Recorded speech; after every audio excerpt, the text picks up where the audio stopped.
ధన్యవాదాలు అధ్యక్ష. సూటిగా స్పష్టంగా రెండే నిమిషాల్లో చెప్తాను అధ్యక్ష. నేను మాట్లాడబోయే అంశం సభానాయకుడు గౌరవ ముఖ్యమంత్రి చంద్రబాబు నాయుడు గారికి వ్యతిరేకంగా గత వైఎస్ఆర్ కాంగ్రెస్ పార్టీ ప్రభుత్వంలో జరిగినటువంటి ఒక మహాకుట్ర. ఈ కుట్ర నేను మాట్లాడలేదు అధ్యక్ష. గత రాత్రి ఏబిఎన్ బిగ్ డిబేట్ లో వెంకటకృష్ణతో స్వయంగా సీనియర్ ఐఏఎస్ అధికారి, విశ్రాంత ఐఏఎస్ అధికారి పివి రమేష్ గారు చాలా స్పష్టంగా చెప్పారు అధ్యక్ష. గత రాత్రి ఏబిఎన్ బిగ్ డిబేట్ లో వచ్చే అంశాలని ఈరోజు ఆంధ్రజ్యోతిలో ప్రముఖంగా వచ్చాయి అధ్యక్ష.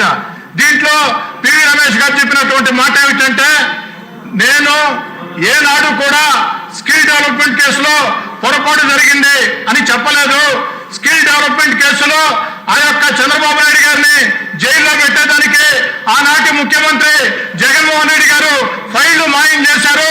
ఎందుకంటే ఏకకాలంలో 3 దగ్గరలో స్కిల్ డెవలప్మెంట్ లో, సిఐడిలో, సీఎంఓలో అంతా కూడా ఫైళ్లు మాయమని, ఈ మాయం కావాలంటే సీఎం ఆఫీస్ లో ఉండే పెద్దల జోక్యం ఉంటేనే సాధ్యం అవుతుందని చెప్పని వారు స్పష్టంగా చెప్పారు అధ్యక్ష. మరి ఈరోజు చంద్రబాబు నాయుడు గారి మీద జరిగినటువంటి కుట్ర ఒక వ్యక్తి మీద జరిగిన కుట్ర కాదు అధ్యక్ష. ఒక హై ప్రొఫైల్ వ్యక్తి మీద ఇంత పెద్ద కుట్ర జరిగితే ఇక ప్రజల మీద ఇలాంటి కుట్రలు ప్రభుత్వ ప్రోద్బలంతో జరుగుతాయి. గత వైఎస్ఆర్ కాంగ్రెస్ పార్టీ లాంటి ప్రభుత్వాలు మళ్ళీ భవిష్యత్తులో అవకాశం వస్తే ఇలాంటి కుట్రలు జరుగుతాయి. చాలా స్పష్టంగా చెప్పారు అధ్యక్ష. చాలా స్పష్టంగా పివి రమేష్ గారు కొత్తగా ఈరోజు చెప్పలేదు అధ్యక్ష.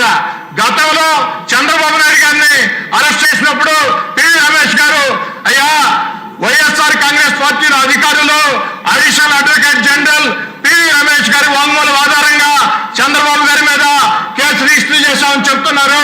ఇది అవాస్తవం. స్కిల్ డెవలప్మెంట్ లో ఎలాంటి పొరపాట్లు జరగలేదు. కొన్ని లక్షల మందికి మేళ్లు జరిగాయి. నా యొక్క స్టేట్మెంట్ ని ఫ్యాబ్రికేట్ చేస్తున్నారని అదే మాట రాత్రి కూడా చెప్పారు అధ్యక్ష.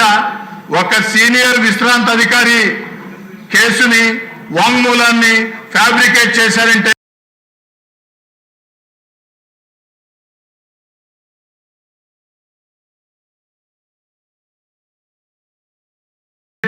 ఇది ఒక మహాకుట్ర అధ్యక్ష.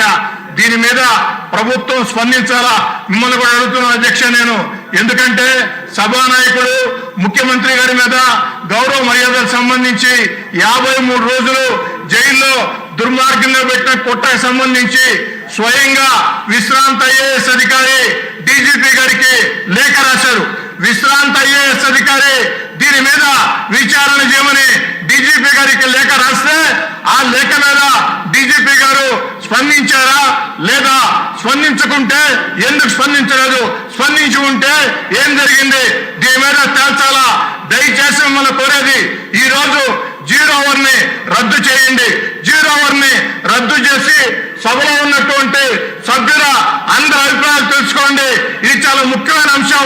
ఒక విశ్రాంత ఐఏఎస్ అధికారి స్వయంగా మీడియా ముందుకు వచ్చి చెప్తున్న మాట వారు కొత్తగా ఇప్పుడు చెప్పే మాటలు కాదు, ఆనాడే చెప్పి ఉన్నారు.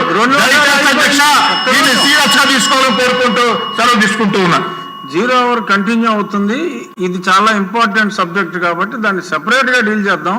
దానికి 0 అవర్ ని క్యాన్సిల్ చేసేసి చేయవలసిన అవసరం. ఇక్కడ సమాధానాలు ఉండవండి. 0 అవర్ లో సమాధానాలు ఉండవు. దయచేసి సీనియర్ శాసనసభ్యులు బోనేల విజయచంద్ర గారు.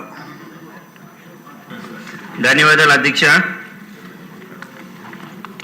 మీ ద్వారా గౌరవ విద్యాశాఖ మంత్రి గారికి పార్వతీపురం డిస్టిక్ క్యాంకా నుంచి ఒక పీజీ కాలేజ్ కోసం ఎప్పటి నుంచో డిమాండ్ ఉంది. ఇప్పటికీ కూడా విద్యార్థులు డిగ్రీ అయిన తర్వాత వైజాగ్ కానీ విజయనగరం కానీ అంటే 100 కిలోమీటర్లు లేదంటే 150 కిలోమీటర్ల దూరం ప్రయాణం చేసి చదువుకోవాల్సిన అవసరం వస్తుంది. దాన్ని పీజీ కాలేజు ప్రాధాన్యతని, ఆవశ్యకతని గుర్తించాల్సిందిగా మీ ద్వారా మంత్రి గారికి తెలియజేస్తున్నాను. అలాగే మా నియోజకవర్గంలో బాలిజీపేట అనే మండలం హెడ్ క్వార్టర్స్ నుంచి 70 కిలోమీటర్ల దూరం ఉంది. అక్కడ కూడా ఒక డిగ్రీ కాలేజ్ ఆవశ్యకతని మీ ద్వారా మంత్రి గారికి తెలియజేస్తున్నాను. డాక్టర్ పార్థసారథి గారు.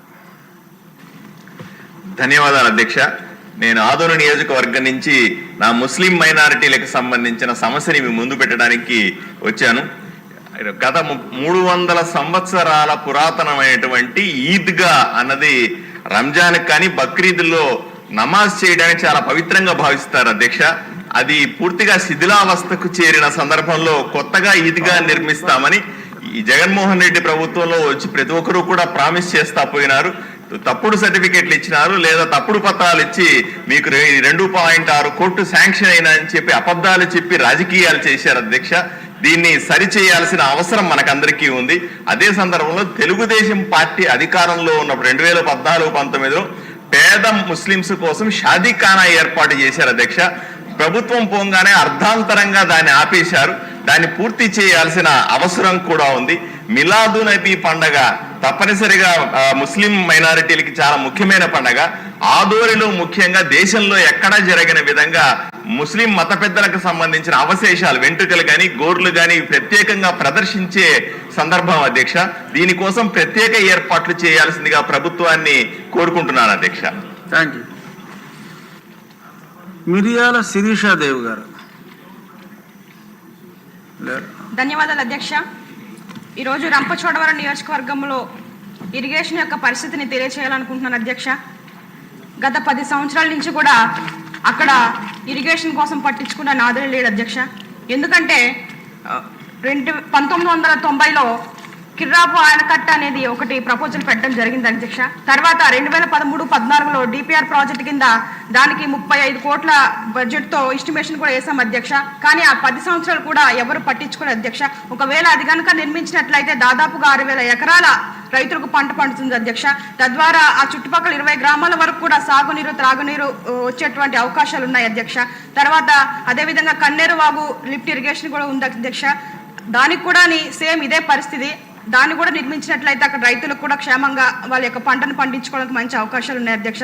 ఇకపోతే అక్కడ టోటల్గా మాకు 11 మండలాలకు కలిపి 16 మంది జేఈలు ఉండాల్సింది కాగా కేవలం 3 మాత్రమే ఉన్నారు అధ్యక్ష. అంటే 2 డిప్యూటేషన్ మీద, ఒకళ్ళేమో పర్మనెంట్ గా ఉన్నారు. అంటే అక్కడ పరిస్థితి ఎలా ఉందో మీకే అర్థమవుతుంది అధ్యక్ష.